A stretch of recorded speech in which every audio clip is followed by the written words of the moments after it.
It's too windy, I can't hear you. Welcome to the Galveston Naval Museum this morning. We are very, very blessed to be gathered here today in the greatest country on earth, Texas.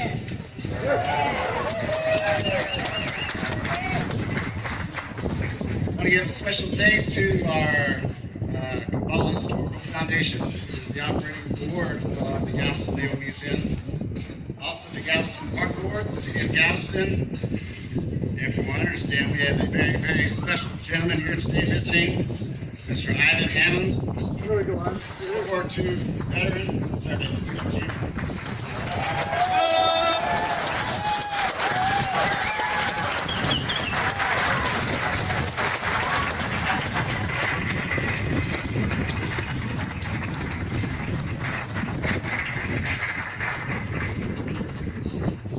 Thank you very much. All right, can I get everybody to please rise for the presentation of colors from the 4th AAVN Charlie Company, United States Marine Corps, playing of the national anthem.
If you can, for our invocation from Mr. Deacon Jeff Willard.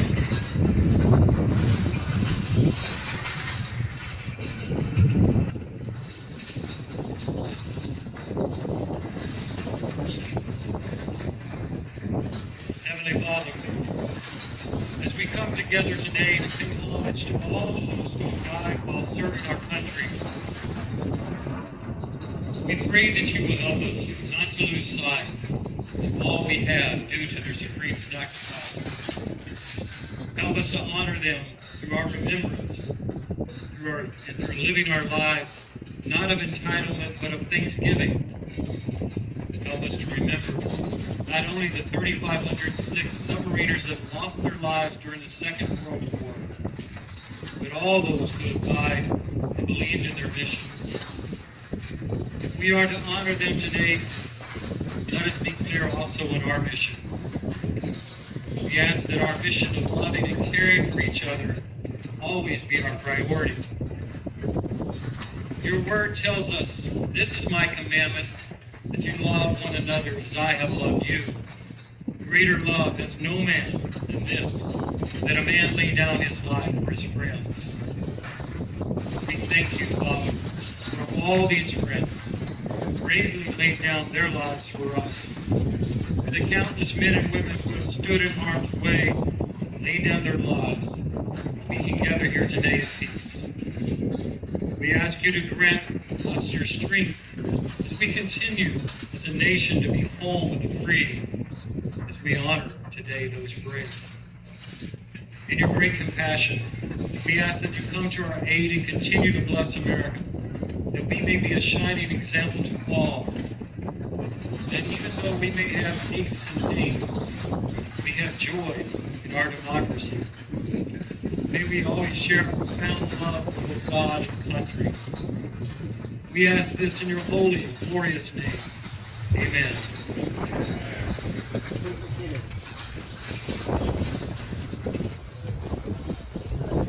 Please be seated.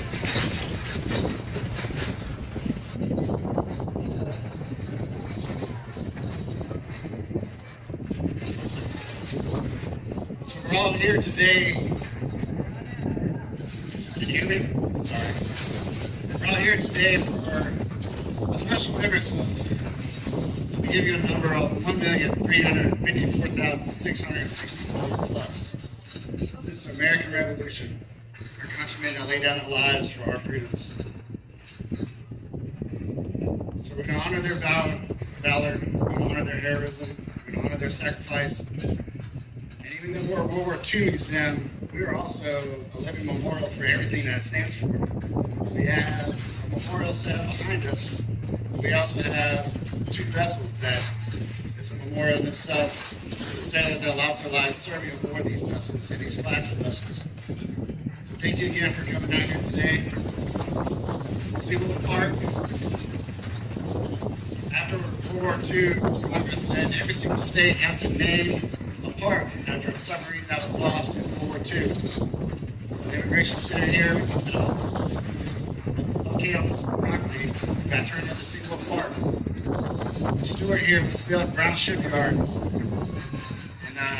May 31st, 1943, and was laid down here as Stewart Seawolf Park here June 25th of 1974. The Galveston placed here January 21st, 1974. Over 50 years of being able to honor everybody is a great distinguishment, and we couldn't do it without the help of volunteers and the help of everybody else coming out here today. So thank you again so much for showing up. I'd like to introduce our keynote speaker today, Captain J.C. Smith. He's Second Commander for Sector Coast Guard, based in Galveston. He serves as the captain of the port, officer in charge of marine inspection, federal maritime security coordinator, federal on-scene coordinator. He coordinates maritime safety and security, environmental protection, search and rescue, waterways management, and contingency planning operations for the navigable waters from the East Bank of the Colorado River in southwest Texas to 60 miles east of Lake Charles, Louisiana, and 200 miles offshore. Their responsibility encompasses 5 nations' its busiest ports, including Houston, Beaumont, Lake Charles, Texas City, Freeport, and Austin.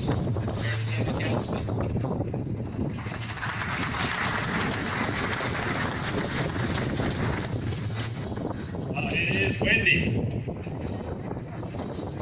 Thank you for that introduction. Thank you, Eric, as well, and Tammy, and everyone at the Galveston Naval Museum for inviting me to speak today.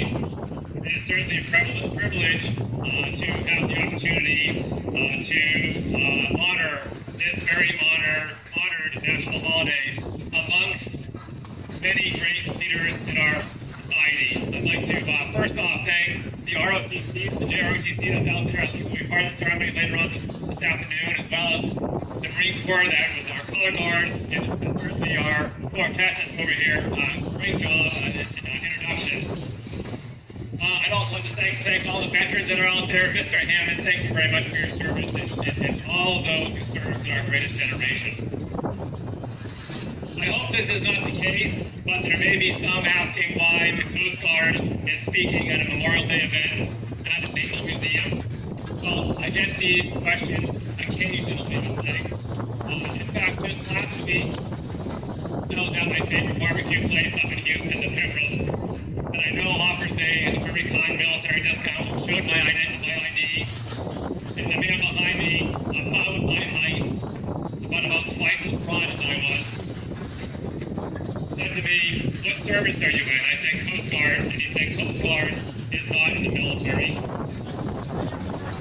So I quickly said to him, if I, jokingly of course, if I was twice at my size, I He was only kidding as well, of course, but we had a good conversation. He was retired '06 in the Navy. I reminded him of of 14 U.S. Code 101, which establishes the Coast Guard, and in quotes it says, the Coast Guard shall be a military service and a branch of the armed forces of the United States at all times. And in 10 U.S. Code 101 defines the armed forces as the Navy, the Army, the Air Force, the Marine Corps, Space Force, and the Coast Guard. Well, I'm not quite sure the Space Force jumped ahead of us, but I'm sure that there's no priority in that listing. So for the record, there are actually more active duty Coast Guard members in the Houston-Galveston area than any other service. Our service has 1,200 personnel just in this area alone, plus our reservists, our civilians, and our auxiliaries who serve in extremely dangerous environments. Whether that be search and rescue operations in heavy seas, interdicting transnational criminals on the water, or hundreds of industrial operations like inspecting damage surveys on caustic soda barges. There are countless other situations that the women and men of the Coast Guard put their lives at risk. And these risks have cost a few of our members their lives.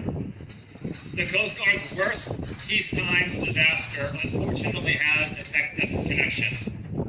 The Galveston cutter, the Coast Guard cutter Blackthorn, lost 23 crew members on January 28, 1980 in a collision with the tank vessel Capricorn. Also, on July 12, 1994, Senior Chief James Pavani and Chief Officer Charles Bloom Jr. from the Marine Safety Unit here in Galveston lost their lives in the line of duty in a helicopter crash while flying offshore to conduct a vessel exam. Every year we hold memorial services to remember these events. Right across the channel here in base Galveston. But I'm not naive, and while the women and men of the Coast Guard are often in harm's way, it's often our other services that are more likely to be on the front line. But any lost service member is a hero and deserves our remembrance. I was reminded of this loss in a change of command ceremony and a retirement of the commanding officer of Naval Reserve just a couple weeks ago. During the commanding officer's remarks, he got to the podium and he started out with a list of names. Just names. There was about 8 or 10 of them. It took him several minutes to get through the list. There was a lot of emotion as he read each name. In a room of about 300 people, it was so quiet that you could hear the overhead fans spinning in between each name being read. After the last name, he said it's been a long time since he said those names in public. Composing himself, he went on with his remarks, never saying or mentioning why he mentioned those names, but it was clearly understood. President Franklin Roosevelt once said, "Those who have long enjoyed such privileges that we enjoy forget in time that men have died to win them." With the hectic lives that we lead today, it might be easy to think of Memorial Day as merely a 3-day weekend of barbecue and sales. But we know that it's much more than that. For over 150 years, 154 to be exact, shortly after the Civil War, our nation has used this day as a time to reflect and to remember and honor the airmen, the soldiers, the sailors, the Marines, the Coast Guardsmen, the merchant mariners, and civilians who made the ultimate sacrifice in defending and supporting our great country, its interests and its ideals. Memorial Day is an opportunity for Americans to pay homage to those who died serving our nation and acknowledge the immense debt that we owe them. While we do this as we gather in ceremonies like this, also in cemeteries and monuments, in parks and parades and concerts, we are also reminded of the ones that they left behind, and to bring close to our hearts the family and friends of the fallen. For those who bear the burden of loss, not just on this day, but every day, the wives and husbands, the mothers and fathers, the brothers and sisters, the extended family and friends. Do we happen to have any Gold Star families amongst us today? Well, we certainly honor those and thank them so much for the sacrifice of their loved ones. It is these family and friends that carry on their service members' message, rising up to the memory like an unfettered red flag. Today, we honor those that were lost, and we also honor the family of those lost. For those who bear the burden that only they can comprehend. We are grateful for the support that they have given our service members so that they could carry out the mission to protecting the rest of us. From our humble beginnings as a nation to the current state as a superpower, the men and women of this great country have never hesitated to answer the call to defend our great nation against enemies, giving their all to preserve the freedoms that we hold dear. And it is our responsibility as citizens to remember the nation's brave fallen men and women. Since the Revolutionary War, American military members have paid the ultimate price for the freedoms that we hold dear today. During the Revolutionary War, we lost more than 25,000 freedom seekers who fought their independence from Great Britain. America lost more than 500,000 of her own during the Civil War, and another 525,000 Americans were lost in World War I and II combined. An additional 54,000 and 58,000 brave Americans perished during the Korean and Vietnam War, and 7,057 were lost in post-9/11 operations. Never forget these men and women who know all too much the cost of freedom. For the service to this country is the greatest gift of all. There are, however, two other communities that I want to highlight today. One is the over 3,000 U.S. service members and veterans of the post-9/11 wars that have died due to suicide. This compared with the same time frame of those that have died in war, up to 7,000, is a fourfold increase in deaths that have died of suicide over those that have died in war. Suicide rate among active duty service members only continue to increase, 41% from 2015, and currently 60% higher than our non-veteran counterparts. Just this year, we lost a service member due to suicide here in Galveston, and another one in Corpus Christi. I spoke to the number of Coast Guard members killed in action, and I needed to go back to 1994.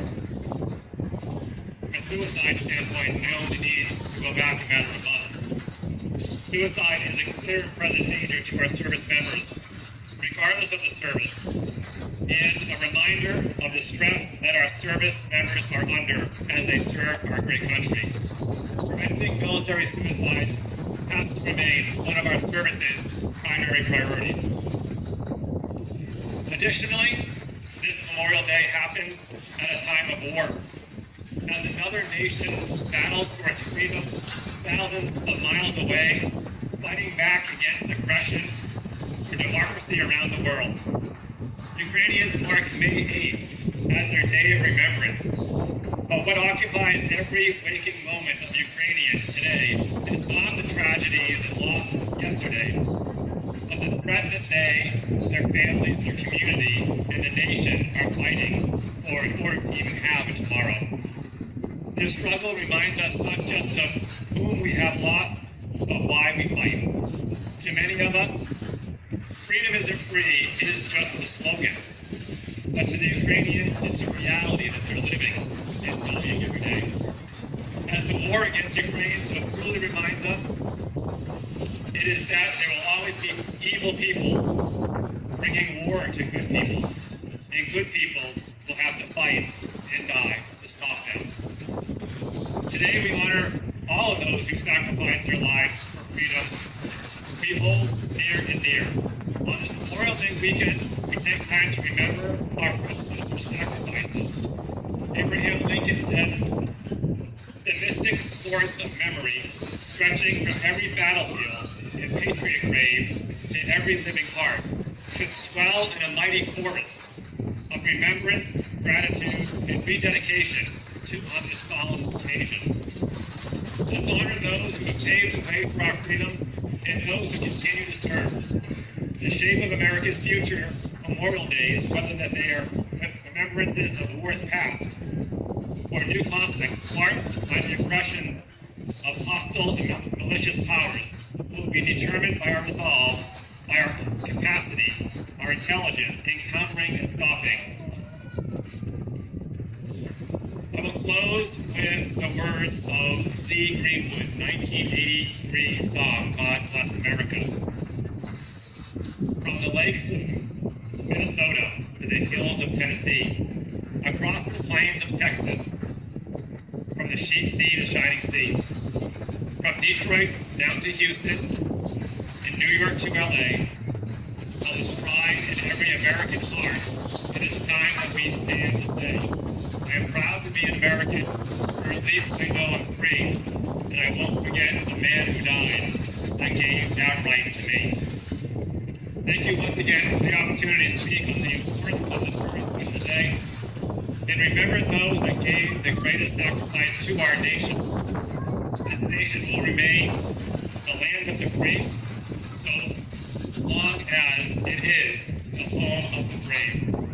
Thank you, and God bless.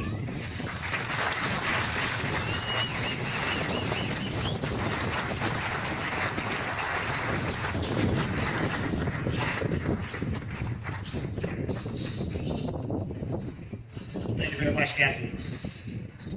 We're going to proceed now to our patrolling of the boat ceremony. This is conducted by our Holidays USSVI group.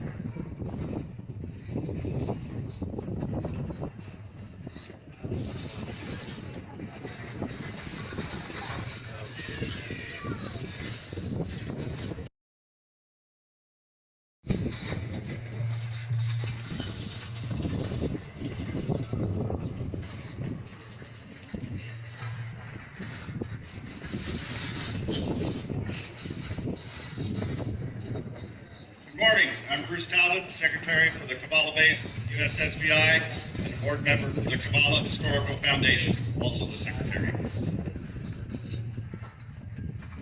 Honoring our fallen submarine heroes is fundamental to our creed as members of the U.S. Submarine Veterans, which is to perpetuate the memory of our shipmates who gave their lives in pursuit of their duties while serving their country. In our participation, we remember those gallant submariners who made the supreme sacrifice while performing their duties with honor and integrity.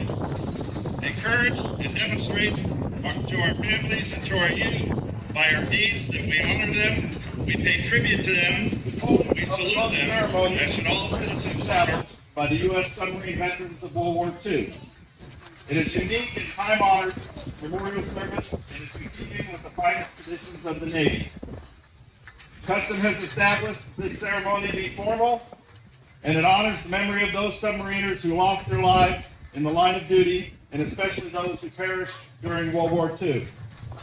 In the heart of the ceremony, the names of each of the U.S. submarines lost, along with the fate of its crew, are read aloud as a bell is tolled for each in turn. Tolling the ship's bell reminds us of the debt of gratitude we owe to both our departed shipmates and to those in active service who silently guard the honor of our country. Serving silently under the sea, in many ways, tolling the boat ceremony formally reaffirms to serving Navy submarine personnel that their current deeds and sacrifices follow in the footsteps of their fellow submariners who preceded them. We shall never forget the ultimate sacrifice they made so we, and especially our families and loved ones, enjoy the fruits of freedom.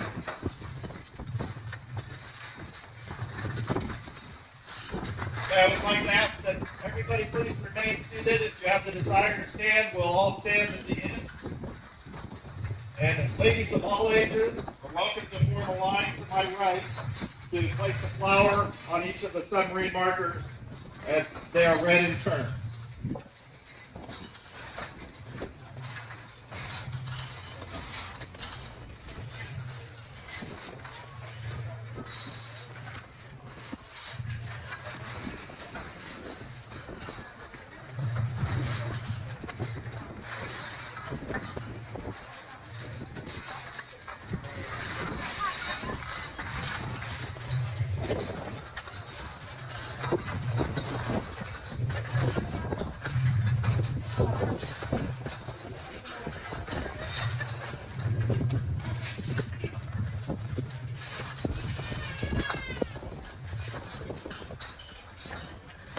USS F4, Skate SS-23, launched with 19 men on 25 March 1915 when it floundered off Honolulu Harbor.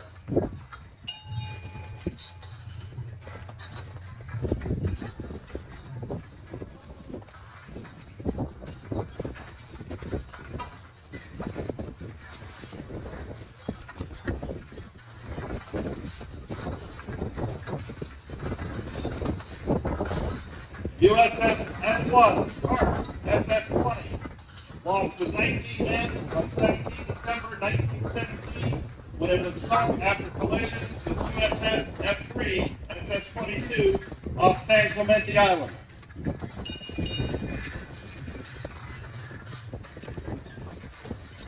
USS H1, Seawolf, SS-28, lost on 12 March 1920 with the loss of 4 men when it sank after being grounded off Santa Margarita Island, Baja California, Mexico.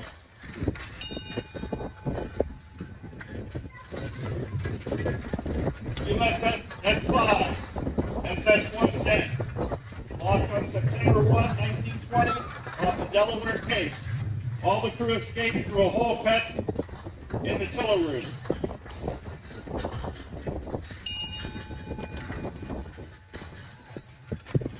USS 05, SS-66, lost on 29 October 1923 with the loss of 3 men when it was sunk after a collision with the SS Amigrez, owned by the United Fruit Company off the Panama Canal.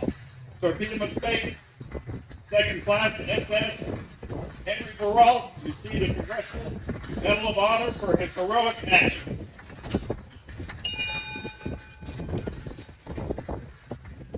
USS S-51, SS-162, lost on 25 September 1925 with the loss of 32 men when it sunk after a collision with the SS City of Rome off Block Island, Rhode Island.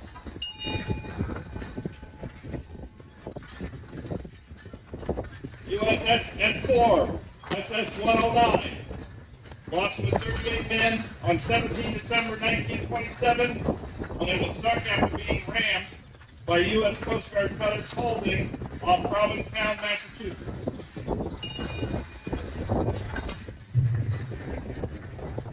USS Squalus, SS-192, lost on 23 May 1939 with a loss of 26 men when it flooded and sank off Portsmouth, New Hampshire. The boat was salvaged and recommissioned under a new name.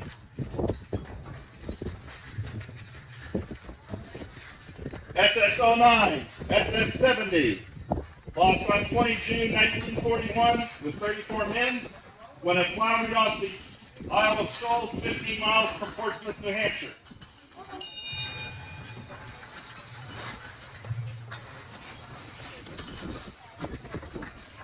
USS Sea Lion, SS-195, lost with 4 men on 10 December 1941 by aerial bombs during a Japanese air attack at Cavite Navy Yard, Republic of the Philippines.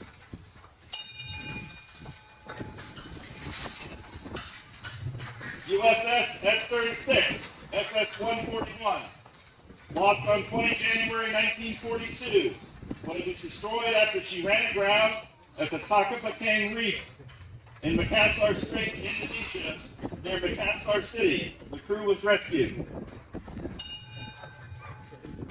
USS S-26, SS-131, lost with 46 men on 24 January 1942 in the Gulf of Panama, 14 miles west of San Jose Lighthouse, when USS PC-460 rammed it. 2 men survived. USS Shark, SS-174, lost with all hands, 59 men, on 11 February 1942 when it was sunk by surface craft east of Mindanao, Celebes Island, as a result of one of 3 Japanese attacks. USS Perch, SS-176, lost on 3 March 1942 when it was sunk by Japanese surface attacks 30 miles northwest of Surabaya, Java. 60 men were taken prisoner. 8 died as POWs, 32 survived the war. USS S-12, SS-132, lost on 19 June 1942 when it grounded off Amchitka Island. All the crew were rescued. USS Grunion, SS-216, lost with all hands, 70 men, on 30 July 1942 off Kiska Island. The Aleutians, the unknown causes. USS S-39, SS-144, lost on 14 August 1942 when it was destroyed after grounding on the reef off Rossistan, Luzon, Archipelago. All the crew were rescued. USS Argonaut, SS-166, lost with all hands, 105 men, on 10 January 1943 in the Java Sea by Japanese surface attack. USS Amberjack, SS-219, lost with all hands, 74 men, by Japanese aerial bombs and surface craft on 16 February 1943 off Rabaul in the Solomon Sea. USS Grampus, SS-207, lost with all hands, 71 men, by Japanese surface attack on the Solomon Islands on 5 March 1943. USS Triton, SS-201, lost with all hands, 74 men, by Japanese surface attack off New Guinea on 15 March 1943. USS Pickerel, SS-177, lost with all hands, 74 men, by Japanese surface attack off Honshu, Japan on 3 April 1943. USS Grenadier, SS-210, lost on 22 April 1943, 10 miles west of Glenbolan Strait in the Indian Ocean. Vessels after being badly damaged by bombs, 61 men were taken prisoners, 4 men died as field injuries, 57 men survived the war. USS Runner, SS-275, lost with all hands on 78 men by possible Japanese command at Midway Island in Japan in June of 1943. USS R-12, SS-89, lost with 42 men off Key West, Florida, to unknown causes on 12 June 1943. 3 men survived. USS Fraley, SS-209, lost with all hands, 76 men. Unknown causes on 9 September 1943 when it sunk near Topless Strait, Republic of the Philippines. USS Pompano, SS-181, lost with all hands, 76 men, by possible Japanese mine off Honshu, Japan, September 1943. USS Cisco, SS-290, lost with all hands, 76 men, on 28 September 1943 during a Japanese air and surface attack in the Sulu Sea. USS S-44, SS-155, lost on 7 October 1943 with the loss of 54 men when it was sunk by surface craft off Paramushu Bridge. 2 men survived and were taken prisoner.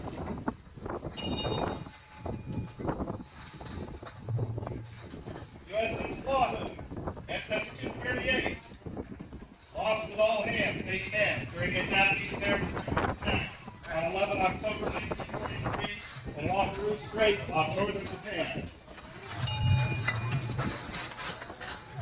USS Dorado, SS-248, lost with all hands, 76 men, by an air attack on 12 October 1943 in the Southwest Atlantic.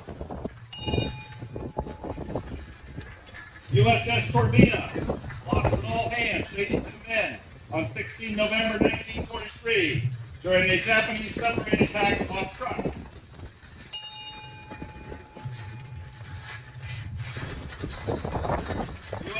Dolphin, SS-191, lost with 40 men on 19 November 1943 when it was sunk by a Japanese service craft north of Groluk Island near Truk. 42 men were taken prisoner, but only 21 men survived the war.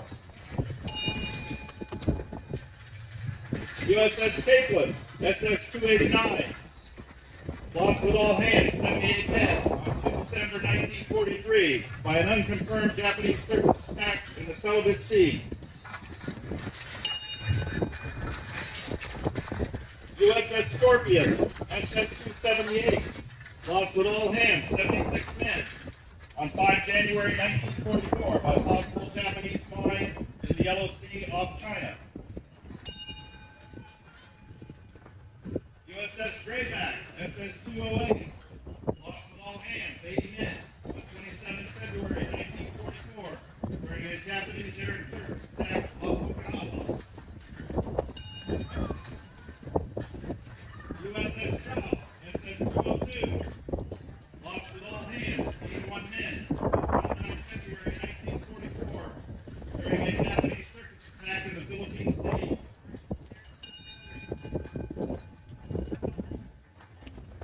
USS Tullabee, SS-284, lost with 79 men on 26 March 1944. Sunk by their own torpedoes when they survived and was taken prisoner. USS Gibson, SS-211, lost with all hands 78 men during a Japanese air and surface attack on 12 May 1944 in the Northern Marianas. USS Herring, SS-233, lost with all hands 84 men on 1 June 1944 by a Japanese shore battery and surface craft off on Skuak Island, Korea. USS Gillette, SS-361, lost with all hands 84 men during a Japanese surface attack off on Korea on Q2 1944.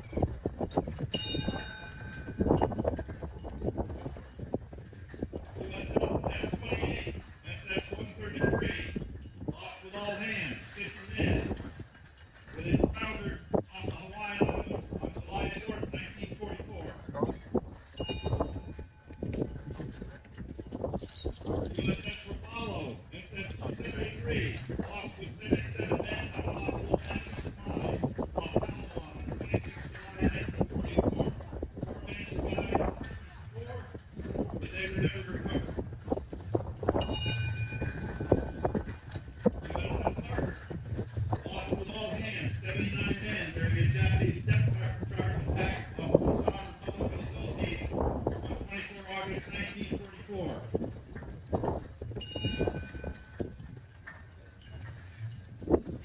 USS Flyer, SS-250, lost with 78 men on 13 August 1944 when sunk by Japanese mines in the Baltic Strait south of Palawan. 8 men survived and were rescued by USS Great Fin, SS-272. USS Escalor, SS-294, lost with all hands 82 men by possible Japanese mine in the Yellow Sea off China on 17 October 1944.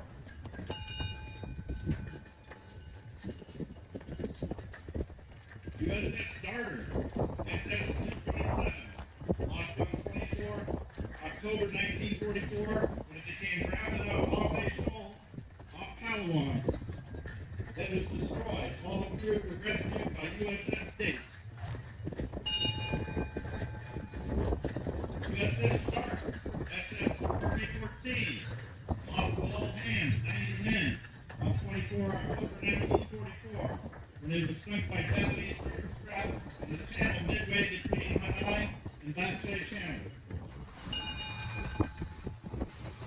USS Tang, SS-306, lost with 78 men on 25 October 1944 when it was sunk by a Roman torpedo in the north end of Formosa Strait. 9 of the crew were taken prisoner and survived the war. Commanding Officer Richard O'King received the Congressional Medal of Honor.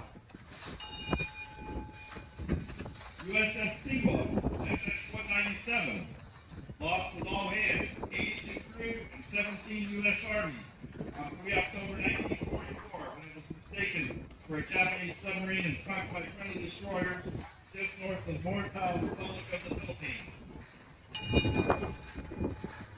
USS Albacore, SS-218, lost with all hands, 86 men by possible Japanese mine on 7 November 1944 between Honshu and Hokkaido, Japan.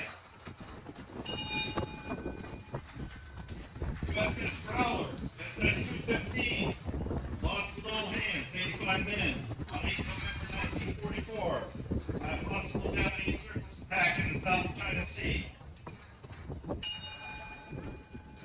USS Scamp, SS-277, lost with all hands, 83 men, probably on 16 November 1944 from aggressive damage and multiple air and sea attacks east of Tokyo Bay. USS Swordfish, SS-193, lost with all hands, 89 men, by a possible Japanese surface attack or mines on 12 January 1945 off of Okinawa. USS Barbell, SS-316, lost with all hands, 81 men, on 4 February 1945 during a Japanese air attack off the entrance to Palawan Passage.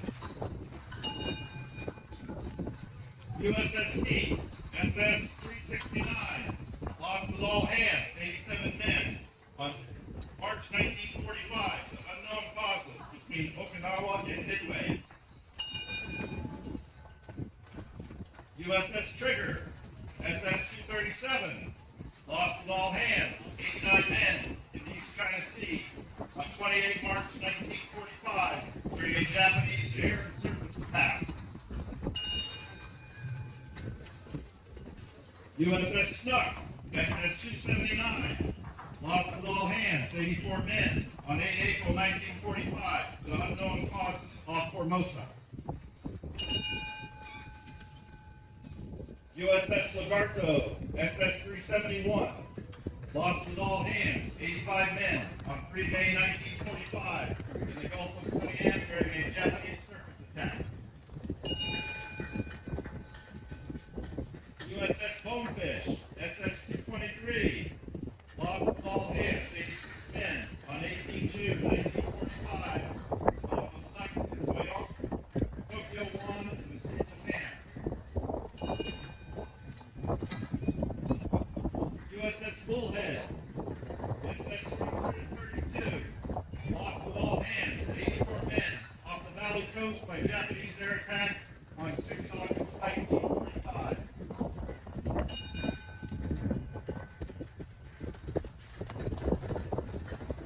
Post-World War II, USS Petito, SS-345, lost with one man, lost on 26 August 1949 off the coast of Norway due to a battery explosion.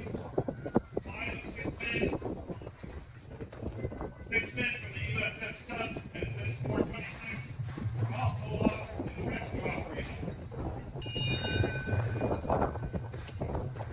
USS Switchback, SS-415, ran on exercises off Hawaii by USS Silverstein, TD-534 on 28 May 1958. All crew safely evacuated prior to sinking. USS Pressure, SSN-593, lost with all hands 129 men on 10 April 1963 off the New England coast. USS Scorpion, SSN-589, lost with all hands 99 men on 22 May 1968, possibly due to nuclear detonation 400 miles southwest of the Azores in the Atlantic.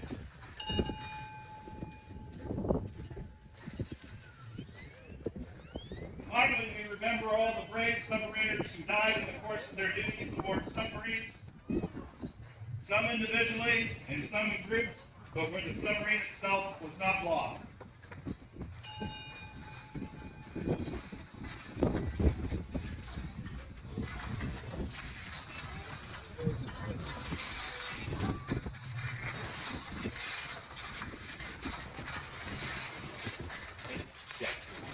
You all rise.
I'd like to thank the Lamar High School ROTC and the May High School JROTC for participating in today's ceremony. And of course, all of the local ladies and all ladies for participating.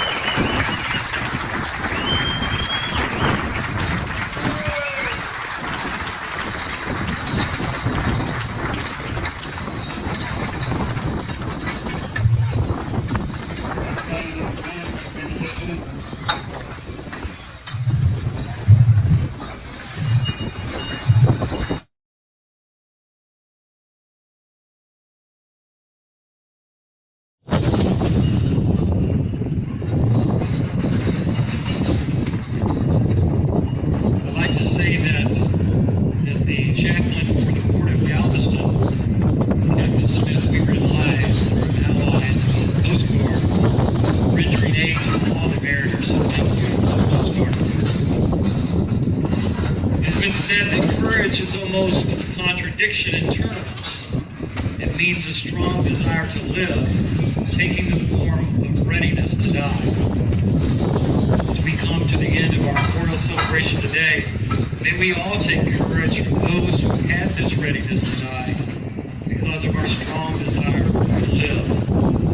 Let us pray. Loving God, you created us in your own image, breathed life into our bodies. We pray today that all those who seek you by whatever name they may call you, find in you a source of comfort and strength. Be with all who serve in our armed forces. Bless them and their families. Make peace prevail among all the nations of God.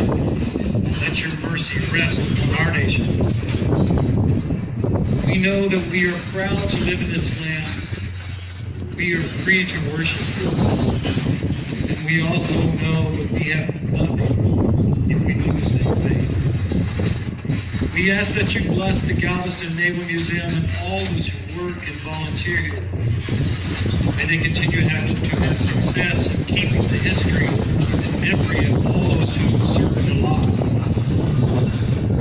Be with all those today that wear the uniforms of this country. Let them know how grateful we are that they stand ready to defend our nation. Guide us, Lord, and let us seek to remain a place where all may have the assurance of freedom. May your liberty and justice be our guide. May you keep us. And may we always remain faithful to you. In your powerful, wonderful name we pray. Amen.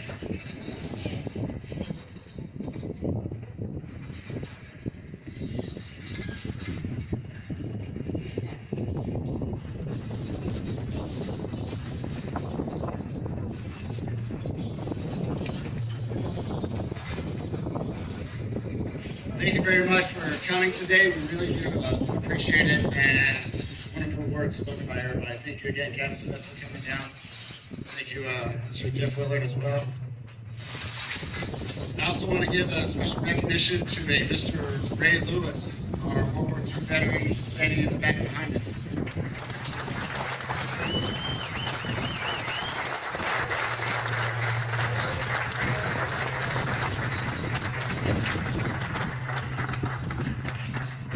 We got a great musical selection about to play by our quartet here. And if anybody would like to take one of the flowers home with you, you're most welcome to do that. Thank you again.